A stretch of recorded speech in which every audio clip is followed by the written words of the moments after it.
on the Knicks, that would be the Pistons. The 1 seed looked well like the 1 seed finally. The Pistons took care of the Cavaliers, thanks to those who helped Cade Cunningham. He's still at 23, but Tobias Harris had 20. Duncan Robinson had 19.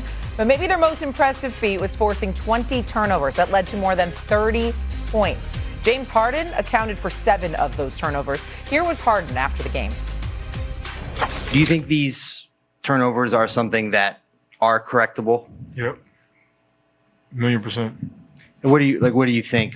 Some of them are, like Don just said, you look within first, and you look at my turnovers, and a lot of them were just on me and nothing they did. So, and which led to I don't even know how many transition points they had, but it was way too many. And I mean, if I had to put my print on one thing on the game, that's the game right there. I mean, how many points they had in transition?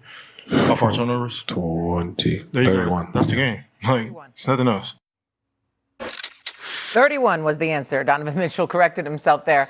The turnovers were such a problem. They really were last night. They were the story of the game, in my opinion. Stephen A., should this be James Harden's only chance at a title in Cleveland? I won't go that far. James Harden is too versatile of a talent to look at him and say, you know what, we don't need him. There's too many ways he can help a team over the stretch of an 82-game schedule. I am fully aware of his playoff flaws. No doubt about it, as Doggy will never hesitate to highlight. We know what he's done in Game 7s. I'm just looking at him. His last 5 Game 7s combined. He's got a 2-3 record.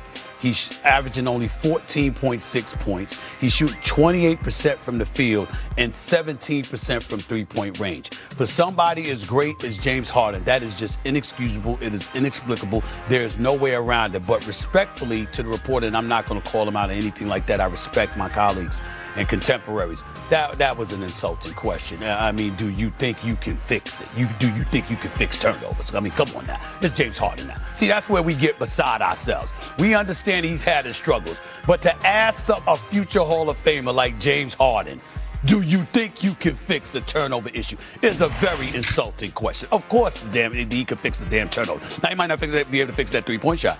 Might not be able to fix the field goal shooter. But fix turnovers? Really? Somebody as experienced as him? Of course he can. But in the end, it's inexplicable. Game 7 against, in the last series against Orlando, he only took, against Toronto, he only took 9 shots in the Game 7. See, it's stuff like that really, really boggles the mind.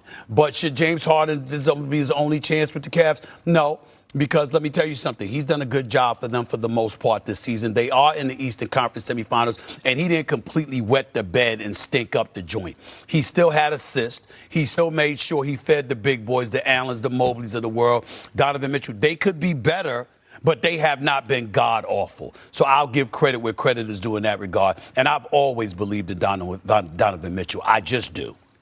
I don't have it right in front of me, but I will say, in terms of that reporter's question, I believe James Harden has the 5th most turnovers in the playoffs since he joined the league and since they started tracking that, I believe. So him turning the ball over in the postseason in moments that matters. Oh, here they are. Thank you for pulling that up for me. It matters. He has an issue correcting it. Wait a minute, Shay. Go ahead. Look at who's number 1 and 2 on that list. 5, I was right. So what I'm saying to you is that, of course, with the ball in their hands, the inordinate amount of times that it is, that would have something to do with it. Magic Johnson. Do you think Magic Johnson was asked that question? Can you help with the turnovers? It's Irvin Magic Johnson, the greatest point guard in NBA history. They were winning. But the amount of time you have the ball in your hands plays a role in that, is all I'm saying. 100%. But if you're not winning the basketball game, we're going to look at the turnovers. Doggy, go ahead. Well, listen, I think it's, I'm never a Harden fan. He played well scoring-wise in the fourth quarter last night, but sloppy. And I think you guys are way overrated with Donovan Mitchell. To me, I got to see him win some big games. He got killed by the Knicks. He didn't play in games against the Celtics. Last year, Indiana killed him. I mean, I had to go to Game 7 against Toronto without Ingram in a couple of those games. I'm going to calm down just a bit on Stephen's deal about Donovan Mitchell. The Detroit thing is interesting, because you got to give them credit on one hand. They're down 22 points, Game 6, Friday night in Orlando. Season's about to collapse. And Orlando had a lot to do with it, but they bounced back and figured out a way to win Game 7 easy. Now they got a little momentum, Detroit. They feel very good about themselves. And the Detroit Knicks series will be interesting, because they beat the Knicks 3 times in the regular year, if we get that far in a couple weeks. Wendy. This is a tie game with 5 minutes to go. The Cavs have Evan Mobley, Donovan Mitchell, and James Harden on the court. The Pistons have Jalen Duren and Cade Cunningham on the court. And the Pistons stars outplayed the Cavs stars down the stretch. That's why it's 1-0, period. Secondly, over the last 6 games, the first 2 games of the playoffs, Donovan and James Harden were excellent. The last 6 games, they've lost 4 of them. They're both shooting 40%. They've got 51 turnovers combined. Donovan has like 10 or 12 free throws the whole time. Mitchell and Harden are not playing to the level that the Cavs need. Bottom line, end of story. Yeah, it just felt like this game, from start to finish, I know it was a tie game in the fourth, but the Pistons just were more physical than them the entire game. They bullied them. I wish you could have heard all of the guessing in the studio. Wilbon and Monica and everyone in the room throwing them out. But Vinny, the pressure's on you. There have been 37 players who have won MVP in the NBA. Of those, which one played in the fewest playoff series wins during his career? It's not total number of games, but series won. Allen Iverson, Derrick Rose. Monica said Joel Embiid. Yeah. Monica said Joel Embiid. Embiid might be the guess. That might be not guess. It might be Joel Embiid. I just think Himbo's been tricky. It might be a lot of people, but who do you think it is? I'm looking at Greeny's face. Go with your gut. Go with your gut. You got it, Vince. I'm going Embiid. Screw it. Oh, wait, Joel Embiid, 6. Allen Iverson. I said Derrick Rose. I said Derrick Rose. Monica. I said go with your gut. I said Derrick Rose. I said that was the first name that came out. I said go with your gut. I said Derrick Rose. I want to tell everyone what happened here. The very first thing happened was Wilbon said Derrick Rose. Vinny said Derrick And Rose. I was wrong. Monica talked them both out of it. We believe Joel Monica. Embiid. So it's my guy Derrick, let me right take you there. through. South It's a side great of list. Chicago zone. Derrick Rose 4, Embiid and Iverson 6, SGA 7, Giannis 8, Oscar Robertson 8, Bob Pettit 8. Well, see, there's your list. those guys only played 2 series to win a championship Right, back yeah. then. There you go. So All Pettit right. and Oscar have to come out. Well played. That's why the trivia is a fun part of the show. It is. Fun That was part. fun. All right, let's do Hitting the Mark. It's brought to you by man. DraftKings Sportsbook. We're looking ahead to Game 2s tonight. Monica, I'm putting you on the spot now. Okay. Give me a prop you like for Karl Anthony All right, Towns. I like 2 threes from Karl Anthony Towns because I like the matchup. That is where he has a clear advantage versus Joel Embiid to bring him out on the perimeter. Obviously, the Knicks offense is clicking at a very, very high level right now. I'm taking the 2 threes or more for Towns. How about Tyrese Maxey?